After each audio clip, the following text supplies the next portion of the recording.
Salam Bapak Ibu, Saudara dan Saudari, sahabat-sahabat garam dunia yang terkasih.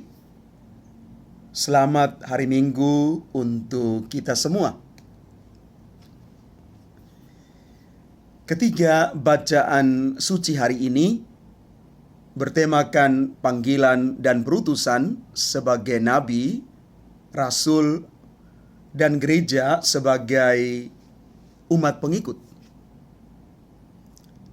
Di dalam bacaan pertama, berbicara mengenai panggilan dan perutusan Amos sebagai seorang nabi.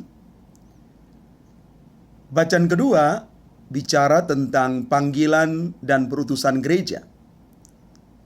Selanjutnya, bacaan Injil sebagai puncak liturgi sabda hari ini mengisahkan panggilan dan perutusan para rasul. Amos itu adalah seorang nabi yang mengerti kehidupan sosial kerajaan Israel, kerajaan utara.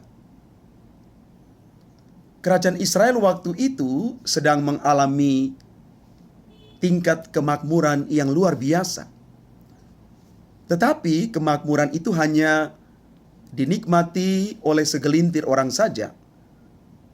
Terlebih kemakmuran itu diperoleh karena memanipulasi rakyat kecil. Kemakmuran yang manipulatif pasti akan membawa kehancuran. Dan Amos mengecam kejahatan itu. Bagi Amos, satu-satunya jalan perbaikan adalah dengan melakukan keadilan sosial. Keadilan sosial adalah sebuah kehidupan yang ditandai oleh kejujuran dan kebenaran. Hidup jujur adalah hidup apa adanya. Perkataan sesuai dengan tindakan dan tidak memperalat orang lain demi kebutuhan yang ingin dicapai. Hidup benar itu adalah hidup berdasarkan aturan yang berlaku. Kecaman Amos tidak didengarkan oleh orang-orang Israel.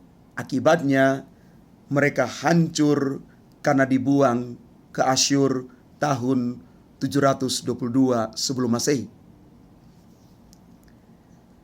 Bapak Ibu saudara-saudari yang terkasih, Yesus di dalam Injil hari ini memanggil dan mengutus para rasul untuk mewartakan pertobatan. Maka di sini kita mau mengatakan bahwa bertobat berarti meninggalkan perbuatan yang jahat, yang salah, lalu meletakkan hidup pada jalan Allah. Pertobatan itu harus dilakukan karena kerajaan Allah sudah dekat.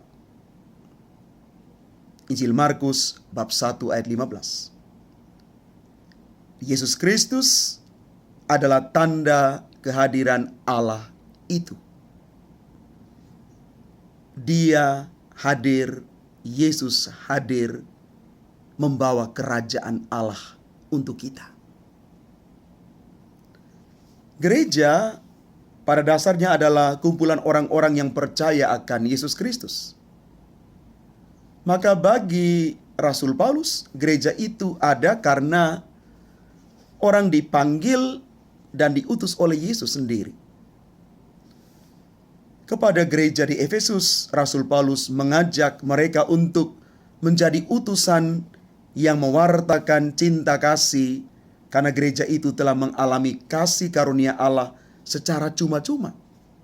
Maka mereka juga harus membagikannya secara cuma-cuma supaya makin banyak orang mengalami penebusan di dalam Yesus Kristus. Cara sederhana untuk menjadi utusan Tuhan adalah dengan menjadi duta cinta kasih, yakni dengan melakukan hal-hal baik di tengah masyarakat, di tengah keluarga-keluarga kita, di tengah komunitas-komunitas kita. Perbuatan baik inilah yang menjadikan kita boleh mengalami kehadiran Tuhan itu. Bapak Ibu saudara-saudari yang terkasih, setiap kita orang-orang Katolik lewat sakramen baptis dan krisma dipanggil dan diutus untuk menjadi nabi, rasul, dan juga duta kasih di tengah dunia. Kita diutus ke tengah dunia yang penuh dengan kemunafikan dan kejahatan ini. Maka semoga kita tetap bertahan dan setia pada panggilan dan perutusan kita sebagai murid-murid Tuhan untuk mewartakan kebaikan, kebenaran, keadilan, dan pengampunan. Dengan pewartaan semacam inilah akan makin banyak orang mengalami penebusan di dalam Kristus Yesus sendiri. Mari Bapak Ibu, saudara dan saudari yang terkasih, kita berjalan di dalam terang firman Tuhan hari ini dan siap menjadi duta-duta cinta kasih-Nya Tuhan dimanapun kita berada. Inilah panggilan yang sesungguhnya yang Tuhan percayakan kepada kita sekalian.